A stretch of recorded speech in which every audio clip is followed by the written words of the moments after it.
하나님 말씀 우리 베드로전서 3장을 보겠습니다. 베드로전서 3장 우리 15절로 18절까지만 합독하겠습니다. 같이 읽습니다.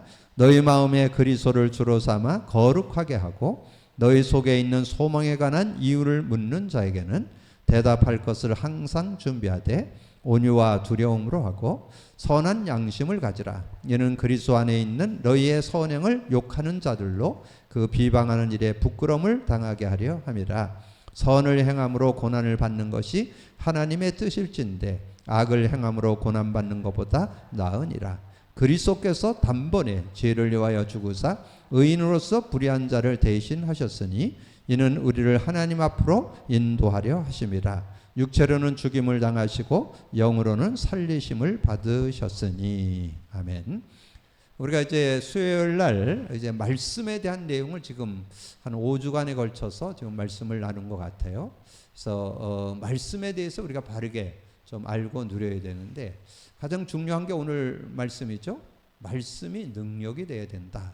자, 말씀이 능력이 되려면 언제 능력이 되는가? 우리가 말씀 잡아라. 그래서 말씀을 읽기도 하고 공부도 하고 암송도 하고 또 필사도 하고 뭐 많이 했죠.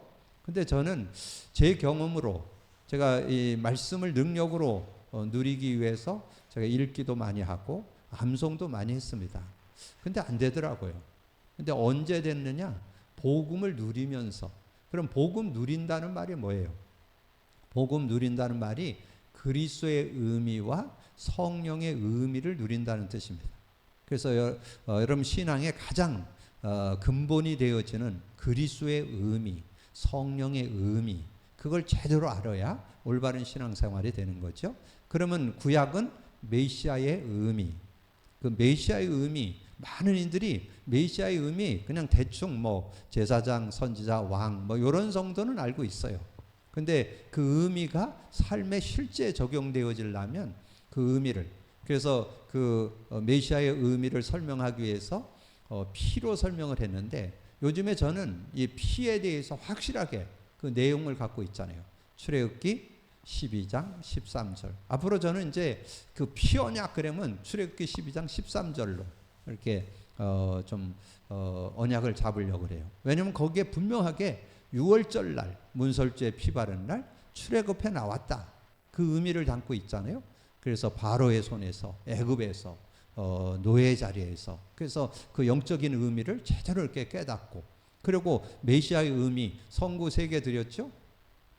히브리서를 통해서 정리했다고 히브리서 10장 19절 20절 히브리서 9장 11절 12절 히브리서 2장 14절 15절 그래서 오실 메시아 예수가 와서 하나님 만나는 길을 열었고 죄로 우리의 원죄 자범죄 조상죄 죄를 자기의 피로 영원한 속죄를 이루셨고 우리를 평생 죽기를 무서워하는 자를 놓아주려고 예수님 오셨다. 그래서 메시아의 의미 우리가 제대로 알아야 되고 신약에서는 그리스도의 의미 그리스도의 의미를 제대로 우리가 알아야 되는데 그 그리스도의 의미를 십자가로 설명했다.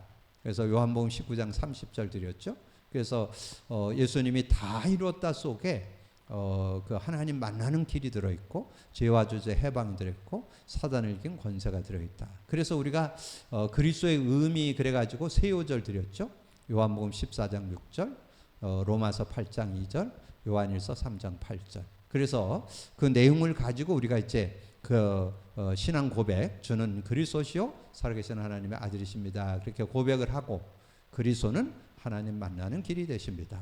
죄와 저주 해방 주셨습니다. 사단 이긴 권세를 주셨습니다. 그래서 우리가 이제 이 말씀의 능력 속으로 들어가려면 그리스도의 의미, 성령의 의미 이것을 제대로 알고 누려야 되죠. 그래서 먼저 여기다가 쓴다면 그리스도의 의미, 자, 그리스도의 의미를 우리가 제대로 알아야 된다. 그래서 마태복음 16장 16절 우리가 제대로 알고 믿어야 되고 그 다음에 성령의 의미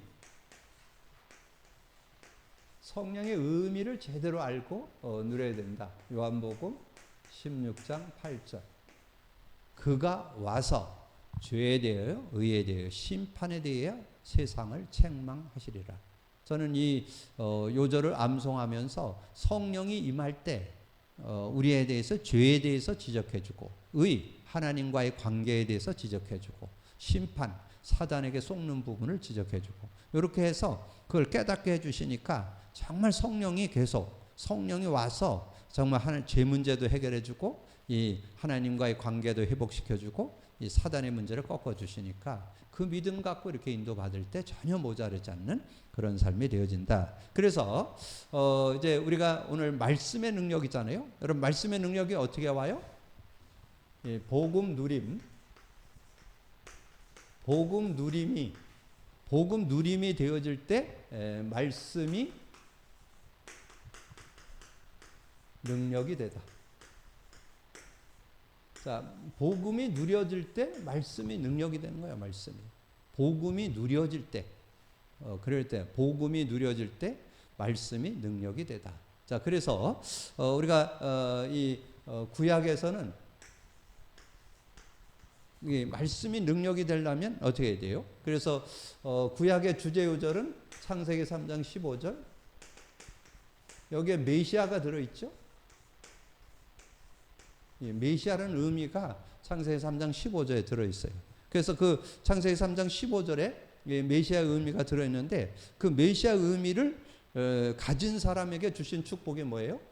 이사야 7장 14절. 보라, 처녀가 잉태하여 아들을 낳으리니 그 이름을 임마누엘의 축복이 있죠. 메시아 언약을 가진 사람에게 임마누엘의 축복이 있다. 임마누엘 축복 있다는 것을 우리에게 말씀해주고, 그 다음에 이사야 40장 31절. 그래서 메시아 언약 잡고 임마누엘이 된 사람은 오직 여호와를 앙망하는 자, 오직 여호와를 앙망하는 자. 그러면 승리하는 거예요. 누구든지 창세기 3장 15절 메시아 언약인 것을 언약으로 잡고, 그리고 메시아 언약을 믿는 자에게는 임마누엘이 있다는 것을 믿고, 그리고 오직 여호와를 앙망하기만 하면 하나님을 바라보는 그런 신앙만 된다면 이 독수리와 날개치며 올라간 같을 것이고, 달려가도 피곤치 않고, 달려가도 곤비치 않고, 걸어가도 피곤치 않는 그런 축복을 주시겠다고 약속했잖아요. 그래서 그러면 이 축복을 누렸던 사람들을 소개를 해본다면, 여러분이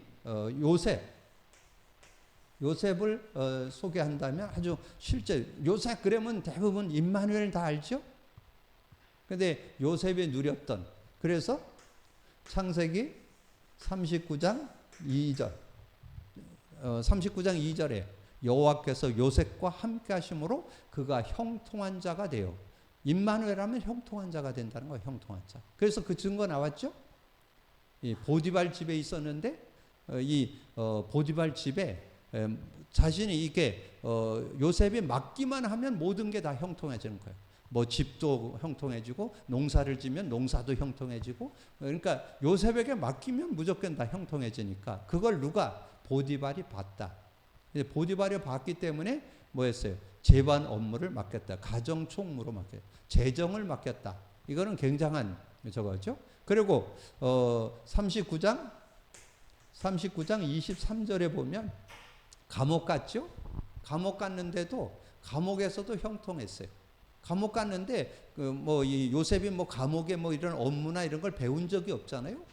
근데 얼마나 지혜가 있는지 그 업무를 맡기니까 거기에 있던 직원들보다 요셉이 일을 더 잘하는 거예요. 그러니까 그걸 근데 그 내용의 뜻을 거기다 설명해냈어요. 여호와께서 요셉과 함께 하심으로 그가 형통했다고. 그러니까 그 업무를 왜 잘 받느냐? 여호와께서 함께 해서 그 업무를 잘 본 거예요. 자기가 똑똑하고 머리가 좋고 경험이 있어서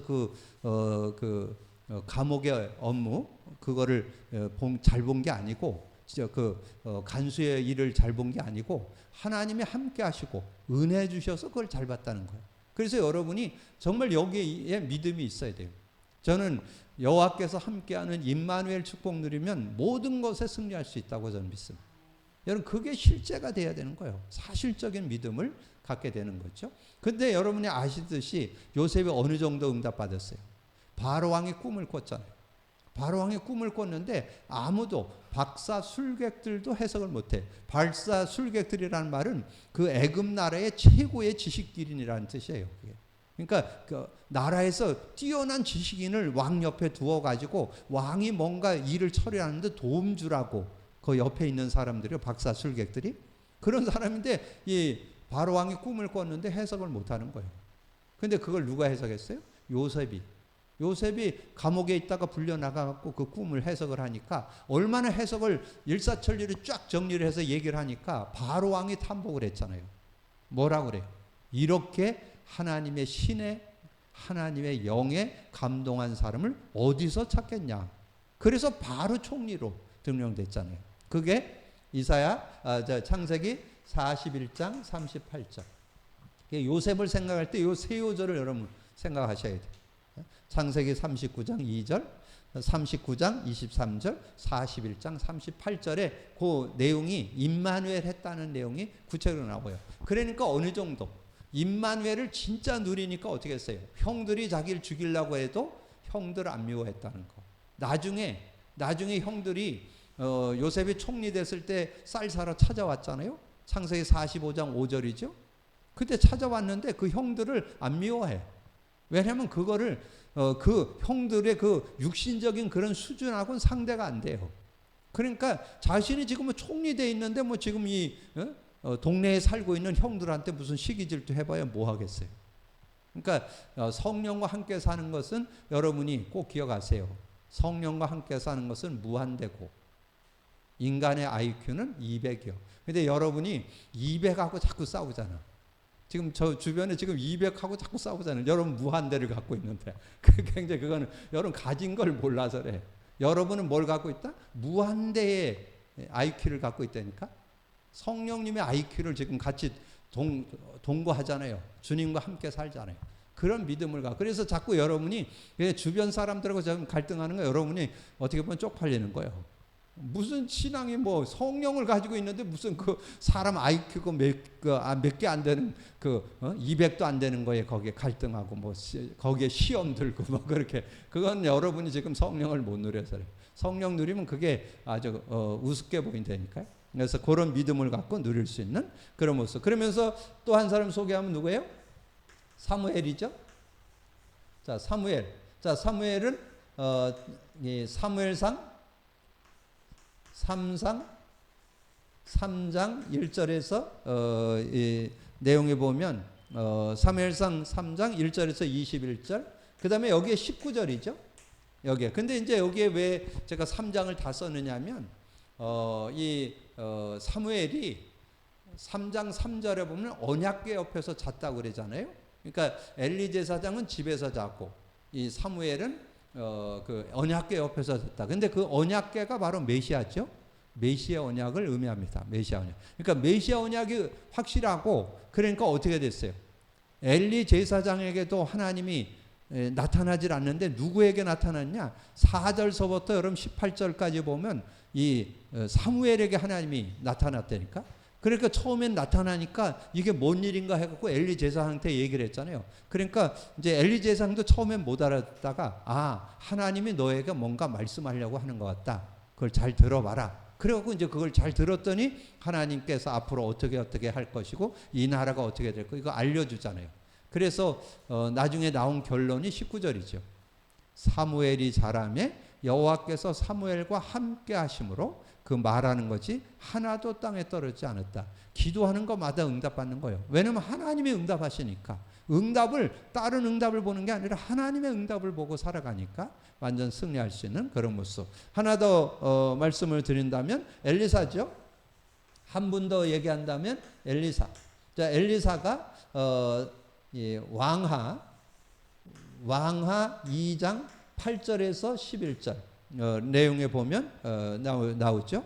많은 사람들은 그 생도들 있잖아요. 많은 생도들은 길갈, 여리고, 베델 그냥 뭐 어디에서 개척하고 어디에서 목회하고 뭐 이런 거에 관심이 많은데 이 엘리사는 그게 중요한 게 아니고 당신이 이제 부활 승천에 엘리사가 떠날 기약이 됐잖아요. 그래서 떠나가시면 나에게 당신이 가지고 있던 영감, 성령을 갑절로 달라고. 그러니까 네가 어려운 걸 부탁하는구나. 그러나 내가 가는 걸 보면 네게 그대로 임할 것이다. 그래서 그 엘리사가 어땠어요? 얼마나 성령 충만 받았는지 그 나라 왕, 이스라엘 왕이 엘리사를 아버지라고 불렀다니까. 아버지라고. 그러니까 모든 걸 이 엘리사한테 물어보는 거예요. 왜냐면 아람 나라가 전쟁하러 들어오면 어떻게 해야 될 거를 이 엘리사에게 물어보면 어디 가서 방비하세요. 어디 가서 지키고 있다가 싸우세요. 이렇게 하면 백전백승하는 거예요. 적이 들어오는데 어디로 오는지 거기에 길목에 숨어 있다가 공격을 하니까 백전백승하죠. 그래서 어떻게 됐어요? 아람 왕이 우리 가운데 스파이 있는가 보라. 그렇게 나오잖아요. 그게 열왕기하 6장이잖아요. 자, 열왕기하 6장 왕하 6장 8절에서 23절에 그 내용이 나와요. 이제 전쟁만 가면 그렇게 하니까 이 아람 왕이 화가 나가지고 우리 주변에 신하 중에 간첩 있는가, 스파이 있는가 찾아봐라. 그랬더니 옆에 있는 신하가 얘기한 거예요. 뭐라 그랬어요? 12절에 나오죠? 12절에 뭐라 했어요?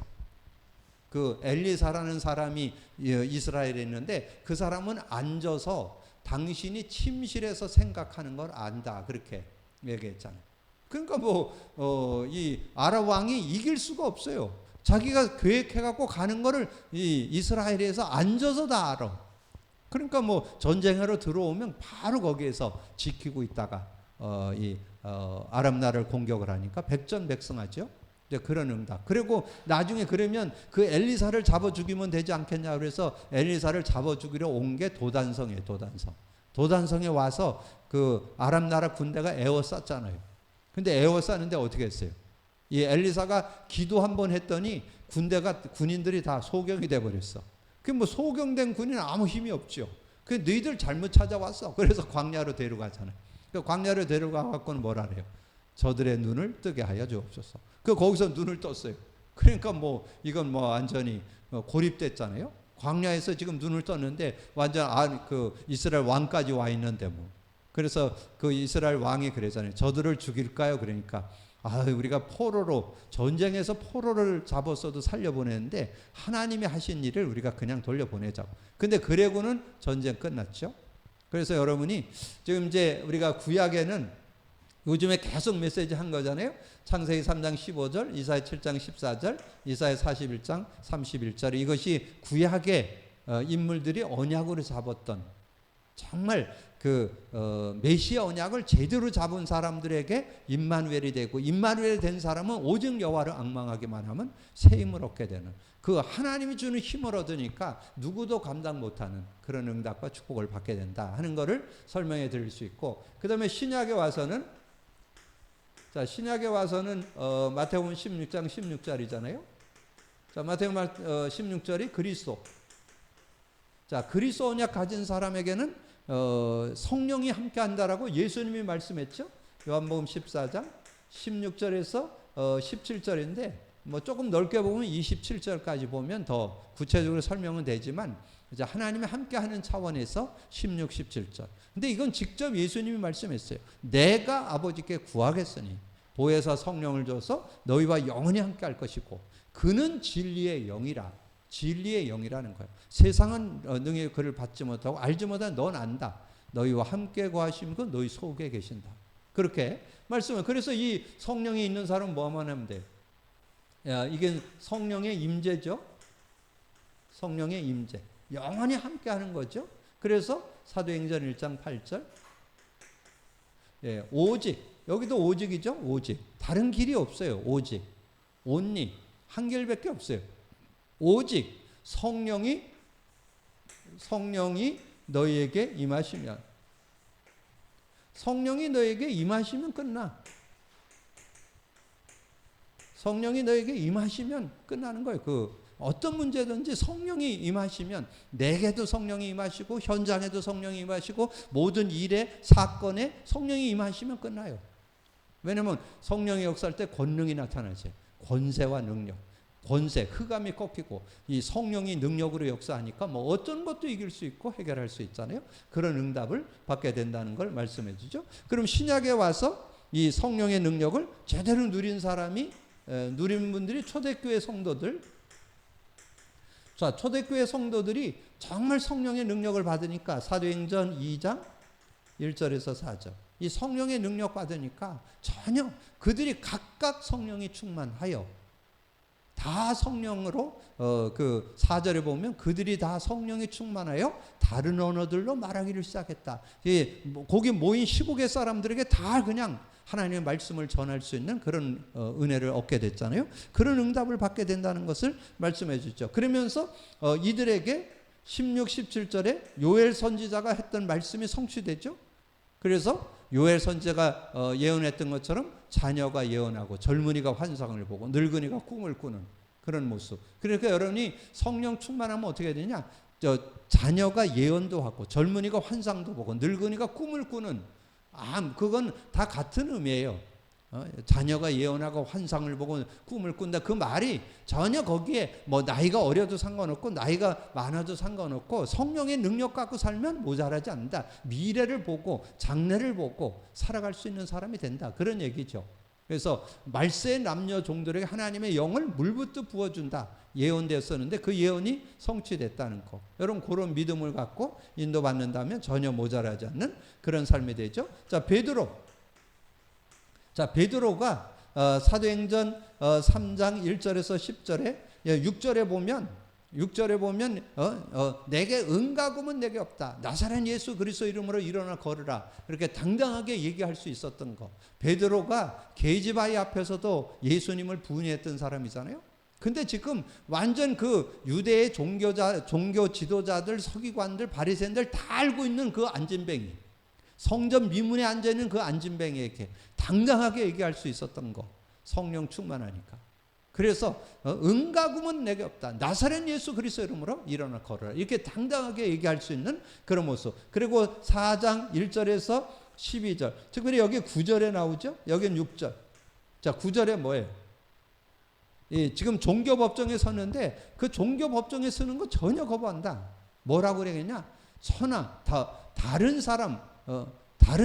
다른 이로서는 구원 얻을 수 없나니. 12절이죠. 다른 이로서는 구원 얻을 수 없나니 천하 사람 중에 구원 얻을 만한 다른 이름을 준 적이 없다. 근데 그 앞에 중요한 말이 나와요. 9절에 베드로가 성령이 충만하여. 그러니까 베드로가 성령이 충만하니까 종교 법정에 쓴 거에 대해서 뭐 종교 법정에서 죽을 수도 있고 감옥에 갈 수도 있고 뭐 어떤 일이 일어나도 그거에 대해서 영향 안 받는다는 거죠. 당당하게 얘기할 수 있는. 다른 이로서는 구원 얻을 수 없다. 천하 사람. 이게 완전히 선포하는 거죠. 정말 예수의 이름을 확실하게 선포하는 그런 모습을 보게 되잖아요. 그러면서 5장 1절에서 11절, 여기 3절 9절에 나오죠. 여기 보면 아나니아 삽비라가 땅을 팔아갖고 하나님께 바치겠다고 이렇게 했는데 바치고 나니까 좀 현실이 좀 걱정되는 거예요. 그래서 땅값 얼마를 숨기고 하나님께 바쳤는데 그거를 성전에 앉아있던 베드로가 압니다. 왜 너희들은 사단에게 속아가지고 성령에 따르지 않고 사단에게 속아서 땅값 얼마를 숨겼냐 이렇게 얘기하잖아요. 그래서 어떻게 됐어요? 아나니아 삽비라가 죽게 되잖아요. 아나니아도 죽고 나중에 삽비라가 늦게 왔는데 늦게 온 삽비라도 죽게 되고 결국은 쌍묘의 비극을 낳게 되는 그런 모습. 근데 중요한 건 여기에서 구약의 엘리사가 아랍 왕의 그 침실에서 하는 걸 알듯이 베드로도 그 아나니아 삽비라가 집에서 얘기한 거를 다 안 되니까 그 정도로 이 성령의 지혜는 앞서가는 그런 지혜가 있다는 것을 알려주는 거죠. 자, 그런 응답들을 받게 되고, 그리고 여러분 잘 아는 대로 빌립 집사님. 자, 빌립 집사님이 사도행전 8장 4절에서 8절에 보면 이 사마리아 지역에 사도들도 가지 않는 사마리아 지역에 가서 말씀을 전했더니 막 그리스도를 받으니까 막 귀신들이 쫓겨나가면서 중풍병과 안진뱅이가 낫게 되는 그런 응답들을 받게 됐잖아요. 자, 그러면서 이 빌립 집사님도 완전히 성령에 이끌려서 사역을 하게 된 내용이 8장 26절에서 40절이죠. 여기에 보면 29절 39절에 보면 성령에 이끌려서 마차로 가서 에디오피아 내시에게 복음을 전해갖고 그를 세례주게 물로 데리고 가서 세례를 주는 그런 모습이 나오죠. 그리고 세례를 주고 올라오는데 성령이 이 빌립을 이끌어 가신지라. 이 성령에 이끌어서 가게 되는 그런 모습을 말씀해 주는 거죠. 그래서 이제 우리가 구약은 임마누엘을 누리는 거고 신약은 이 성령의 임재를 누리는, 언약을 갖고 있는 사람에게 임마누엘과 성령의 임재, 그 축복 가운데 인도받게 되니까 하나님의 말씀이 실제 능력으로 다가오는 그런 축복을 얻게 된다. 그래서 아까 말씀드린 대로 말씀의 능력을 증거하는데 그리스도의 의미, 근데 중요한 거는 그리스도를 지식으로만 알아서는 안 돼요. 생활 속에, 삶 속에 그리스도의 의미를 적용 체험하셔야 돼요. 요게 복음 누림이에요. 복음 누림이라는 것은 그리스도를 알고 믿으라. 그것도 틀린 말 아니지만 알고 믿어요, 우리 다. 근데 그거를 적용 체험해야 돼요. 또 뭐를? 성령의 역사를 적용 체험해야 돼요. 성령의 의미, 성령의 의미를 적용 체험, 진리의 영으로 깨닫고 누릴 수 있어야 실제적인 응답을 받게 된다. 자, 그러면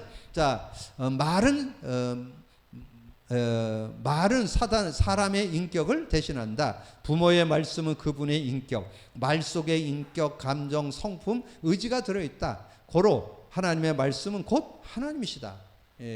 하나님, 태초에 하나님이 계시니라. 하나님은 곧 말씀이시나. 말씀과 하나님이 같음을 얘기하죠. 그 말씀이 육신이 되어 우리 가운데 거하심에 은혜와 진리가 충만하다. 요한일서 14절이죠. 요한복음 1장 14절. 그러므로 전도는 하나님의 능력을 말하는, 성경을 읽기 전에 말씀을 전하기 전에 먼저 깨달아야 된다. 그래서 그러므로 전도는 하나님의 능력, 예수 그리스도를 전하는 것이다. 그래서 거기다 써놓으세요. 요한복음 1장 18절. 본래 하나님을 본 사람이 없으되 아버지의 품속에 있는 독생하신 하나님을 나타내셨느니라. 그래서 여러분이 전도 중에 최고의 전도가 뭐냐? 여러분을 만나는 사람에게 그리스도를 알고 믿도록. 그래서 조금 더 구체적으로 하면 마태복음 10장 16절을 전달해 주는 것이 최고의 전도죠. 그래서 복음을 깨닫고 믿을 수 있도록 먼저 깨달아야 할 것, 보혜사 성령은 당신과 함께 하신다. 이것을 모르기 때문에 신앙생활이 되어지지 않고 종교생활이 된다. 정말 먼저 깨달아야 할 것, 정말 보혜사 성령은 당신과 함께 계신다는 거, 요거를 실제로 깨달아야 되는데 그걸 지금 많은 분들이 성령이 눈에 안 보여. 저는 제일 안타까운 게 뭐냐면 성령과 함께 사는 게 신앙생활인데 함께 사는 사람들이 많지 않아요. 여러분, 함께 사는, 나는 하나님께 성령과 함께 살고 싶다. 그게 복음 누림입니다. 그리스도 고백 선포하는 자체가 나는 성령, 이 일에, 이 문제에, 이 사건에 성령이 역사해야 됩니다. 그 고백이 복음 고백하는 거예요. 복음 고백 선포가 바로, 그러니까 고백 선포 안 하는 분들은 성령을 의지 안 하는 거예요. 성령 의지 안 하고 내 힘으로 살겠다. 그러면 여러분 고백 선포할 필요가 없죠. 고백 선포할 때만 성령이 역사합니다.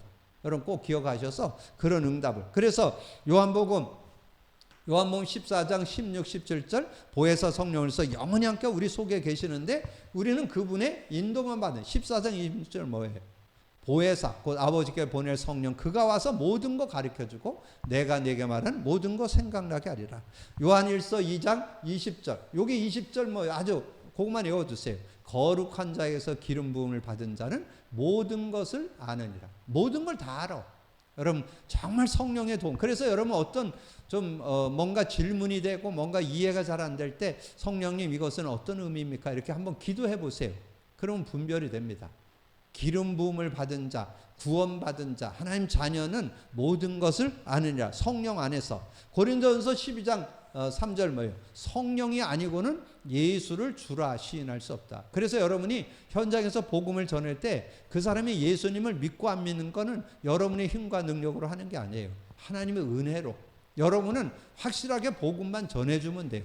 그 사람이 받아들이는 거는 하나님이 하셔야만 되는 거지 여러분이 할 수 있는 건 아니에요. 그리고 믿어지는 게 하나님의 은혜죠. 그리고 사도행전 13장 1절에서 12절에 보면 사도 바울이 첫 선교지를 가면서 어떻게 했어요? 금식하면서 성령 인도 받았잖아요. 정말 이 사도 바울이 멋진 사람이에요. 왜냐하면 자기 능력으로 전도 선교를 하는 게 아니고 성령의 도움을 받아서, 그래서 하나님 앞에 금식 기도하고 성령이 붙여주시는 사역자 바나바와 같이 이렇게 사역을 함께 나가는 그런 모습을 말씀해 주잖아요. 그리고 사도행전 16장 6절에서 9절은 길이 막혔죠. 길이 막혔는데도 그거 가지고 불평불만하는 게 아니라 하나님께 기도하면서 성령의 인도를 받아서 마게도냐 성으로 들어가서 귀신 들린 자를 고치고 막 간수 가정이 완전히 복음화되는 그런 응답을 받아요. 감옥에 들어가는 것들을 통해서도 하나님의 계획을 이루게 되는 그런 모습 나오죠. 그리고 여기 사도행전 8장 26절 40절 아까 말씀드렸죠. 빌립 그 집사님이 29절 39절에 완전히 성령 인도받았다는 것을 말씀을 드렸고요. 자, 그러면 하나님을 만나야 된다는 거. 하나님 만나. 그러니까 하나님 만나지 않고는 실제 그 응답을 받을 수가 없죠. 그래서 요한복음 1장 12절 13절 정말 받아들이지 않으면, 예수님을 구주와 주로 영접하지 않으면 아무리 잘나도 아무리 똑똑해도 배경이 있어도 승리할 수 없습니다. 성령과 사는 시작이 예수님을 영접해야, 그래서 예수 그리스도를 만나는 삶의 체험이 있어야 되는데 사도 바울이 하나님을 만나는 그런 실제적인 그런 체험을 하게 됐죠. 그래서 사도행전 9장에 보면 이제까지, 그래서 저는 요즘에 우리 모든 크리스찬들이 복음 누림을 깨달아야 된다고 봅니다. 바울도 알기는 했어요. 누군가 와서 죽고 부활하는 분이 그리스도라는 건 알았어요. 근데 예수님을 직접 만나기 전엔 그게 체험이 안 됐어요. 부활의 주님을 만나고 체험했는데, 저는 요즘에 주변에 있는 많은 기독교인들에게 부탁하고 싶은 것은 복음 누리시라고. 복음 누리면 되어지는 신앙생활, 누려지는 신앙생활, 정말 행복한 신앙생활 될 수 있다는 거. 그래서 저는 복음 누림의 증인되는 그런 모습을 갖고 요즘에 인도받고 있습니다. 그리고 사도행전 27장 24절 이정은 풍랑을 만났을 때 주님이 천사를 통해서 얘기하잖아요. 두려워 말라. 너는 가이사 앞에 서게 될 것이다. 예수 그리스도를 통하여 하나님을 만날 수 있고, 하나님은 영이심으로 우리의 성령으로 만나 주신다. 이것은 곧 중대한 삼위일체의 그런 축복을 우리에게 주십니다. 그래서 우리가 예수 그리스도를 믿고 영접할 때 우리가 성령을 이렇게 소유하게 되는데, 그런 믿음을 가지고 우리가 인도받아야 된다. 자, 그렇게 정리를 하고, 하나님은 어떻게 만나는가? 하나님을 만나는 방법, 거기에 여러분 기도, 말씀 두 개만 나와 있는데, 여러분이 다음 주 메시지에서 나올 거예요. 여러분 하나님 만나려면 영접해야 되겠죠. 자, 영접한 사람. 그럼 영접한 사람은 어떻게 만나야 돼요? 5 통로가 있죠. 뭐예요? 하나님을 만나는 통로, 예배, 찬양, 기도, 말씀, 전도를 통해서 만납니다. 근데 그 중에서 여러분 편안하게 만날 수 있는 게 기도와 말씀이에요. 그래서 오늘 2개만 나왔죠? 기도. 우리가 영접을 하고 의뢰하고 대화하고 고백하고 행복한 그런 시간을 항복하는 그런 시간들을 가져야 된다. 그리고 말씀. 하나님이 자신을 계시하는 통로가 이사야 55장 1절에 보면 내 입에서 나가는 말도 이와 같이 헛되이 내게로 돌아오지 아니하고 나의 기뻐하신 뜻을 이루며 내가 보낸 일에 형통하리라. 히브리서 4장 12절 알죠? 하나님의 말씀은 살았고 운동력이 있어서 좌우의 날쌘음에 예리하여 영혼 관절 골수를 찔러 쪼개까지 하니 너의 마음과 생각과 뜻을 판단하나니, 그렇게 말씀을 했죠. 그래서 날마다 시마다 계시하시는데 주의 종에게 말씀을 주신다. 그래서 사도행전 2장 42절 나왔잖아요. 그래서 초대교회 성도들이 이제 개인의 삶은 성령의 인도받으면서 이렇게 인도받았는데, 나중에 자신의 삶을 인도받기 위해서 강단 말씀, 사도의 가르침을 받아 서로 교제하고 떡을 떼며 오로지 기도하기를 힘썼다. 저는 강단 언약만 잡고 기도하면 여러분의 삶에 어떤 문제든지 해결받으면서 이렇게 살아가는 그런 축복이 있다. 저는 그렇게 확신합니다. 그래서 어떻게 증거해야 되는가? 사도행전 2장 22절에서 1절이 베드로의 설교죠. 자, 베드로의 설교. 그 중에서 여러분 주제 요절이 36절이죠. 이 36절을 여러분 기억하셔야 돼요. 36절 그렇게 말씀했죠. 그런즉 이스라엘 온 집은 확실히 알지니 너희가 십자가에 못 박은 이 예수를 하나님이 주와 그리스도가 되게 하셨느니라. 그러니까 여러분 메시지를 들을 때 그리스도가 확증되는, 정말 그리스도가 모든 문제 해결했구나, 그리스도를 믿는 자에게 성령으로 역사하시는구나, 이 복음의 흐름이 보여야 돼요. 그래야 여러분이 힘이 되고 능력이 되는 거죠. 그래서 베드로가 그렇게 설교를 했더니 거기에 모였던 사람들이 뭐라 그래요? 우리가 그러면 어찌할꼬? 그러니까 베드로가 그러잖아요. 너희들이 회개하고 성령을 받으라. 그러면 너희가 성령의 은혜를 누리는 그런 삶이 될 거다. 그랬더니 41절에 보니까 그들이 마음을 열고 그 말을 받는 사람들이 3,000이나 되더라. 그래서 많은 사람들이 주께로 돌아오는 그런 응답을 받게 된 걸 말씀하죠. 그리고 이제 오늘 베드로전서 3장 15절에서는 그 한 절만 15절에서 18절을 읽었는데 15절 너희 마음에 주로 그리스도를 주로 삼아 거룩하게 하고 너희 속에 있는 소망에 관한 이유를 묻는 자에게 대답할 것을 항상 준비하되 온유와 두려움으로 하고. 우리가 누구에게나 대답할 수 있는, 그래서 저는 누굴 만나든지 자신 있게 그리스도를 선포하고 그리스도를 증거해 줄 수 있는 그런 모습. 그래서 하나 더 여기다가 쓴다면 오늘 같이 읽은 18절 말씀을 여러분 기억하시면 아주 거기에 18절에 함축 딱 돼 있죠. 예수님이 오셔서 하신 일이 딱 함축되어 있잖아요. 그리스도께서 단번에 죄를 위하여 죽으사 의인으로서 불의한 자를 대신했으니 이는 우리를 하나님 앞으로 여러분 하나님 앞으로 가게 하는 그 하나님 만나는 길을 열게 하기 위해서 그랬고, 죄와 저주를 해결하고 사단의 손에서 우리를 승리케 하는 길을 열기 위해서 예수님이 오셨잖아요. 그래서 우리를 하나님 앞으로 인도하려 하심이라. 육체로는 죽임을 당하시고 영으로는 살리심을 받으셨으니 죽고 부활하셔서 우리에게 생명 되시고 예수 믿는 자에게 성령을 주시고 그 안에서 살아갈 수 있는 확실한 은혜를 주셨잖아요. 자, 그러면 복음 말씀이 능력이 됨을 여러분 가져야 증거될 거 아니에요.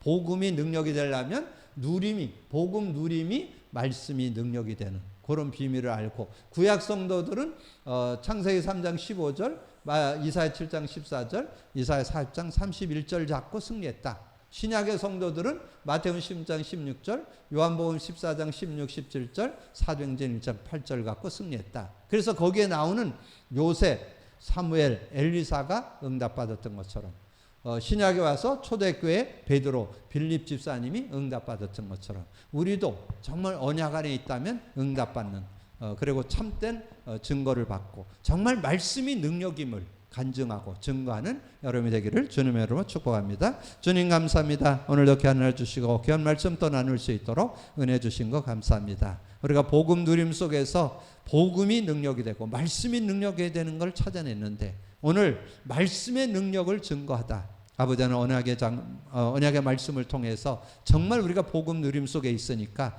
말씀이 능력이 됨을 확인하게 되고 그 증거를 가지고 이제 많은 이들에게 증거할 수 있는 증인의 삶이 될 수 있도록 역사해 주옵소서. 함께해 주시기 원하고 우리 주님 예수 그리스도 이름으로 기도하옵나이다.